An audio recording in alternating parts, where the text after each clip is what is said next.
Hello everybody, we're back today with another power electronics demonstration, and we'll be discussing the flyback converter in a standard USB charging block. So shown here on the upper right part of the screen, we have the fully packaged product, and next to that we're showing what it looks like opened up with the printed circuit board exposed. And highlighted in the red box here, we have an integrated circuit. And if you search for the part number of that component, on the left, we see the data sheet that comes up. And this provides various information about how this part operates, and it includes a recommended schematic, which we're zoomed in on in the bottom right of the screen. And while there seem to be a large number of components, the functional operation is fairly straightforward. So we take the AC input voltage, and that goes through a full bridge rectifier to create a high voltage DC, so 170 volts DC. And then this goes through a flyback converter to generate the 5 volts DC output that we need for charging our devices. And this integrated circuit includes the main power switch that we're familiar with in our converters, as well as some associated control circuitry. So now I'm highlighting some relevant signals that we'll take a look at on the scope. We have the input current from the grid in yellow and the grid voltage Vin green. We have Vx in pink, which is the switch node voltage on the secondary of the transformer. And then finally, we have the output voltage, which should be 5 volts DC, shown in blue. And I'm also showing where we've soldered wires onto the circuit board so that we can measure the signals with the oscilloscope. So moving now to the demo, we can see here is the product fully packaged, and we also have it opened up where we can see the circuit board I just mentioned. And we have another one of these in this box, which is what we're testing with today.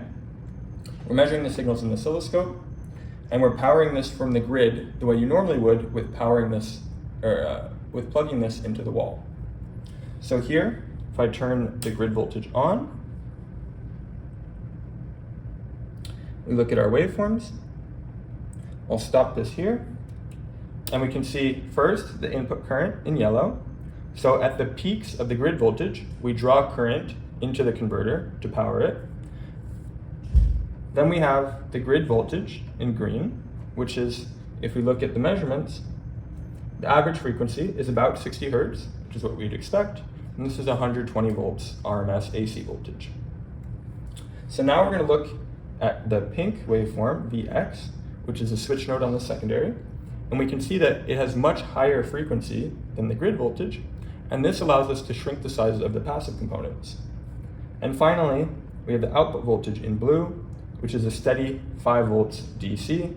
The average is shown here on the right.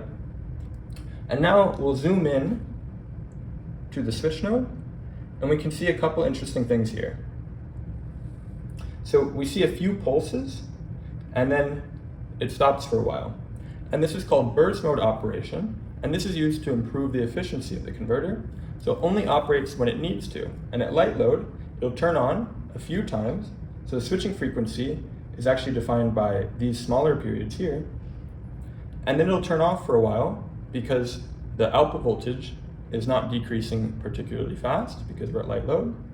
And so we'll save power by turning off until we've waited long enough, the output voltage has decreased to the point that we needed to start bursting again. So the higher the load, the higher the frequency of bursts that we would see, or at least a greater proportion of on time. And the other thing to note is we'll remember from the flyback converter that when the main switch is off, the output diode will be on, so secondary is shorted to the output. And that's where we get the positive voltage. Shown here is the positive 5 volts DC, which matches the output. And then when the main switch is on, we actually see the primary voltage reflected across the transformer turns ratio, and it's negative because of the way the dots are arranged in this configuration for this converter. And so this is our switch node alternating between that negative voltage reflected from the primary and the output voltage. And this generates our low voltage 5 volts DC output from the high voltage AC grid input. That's all for today's demo. Thank you for listening.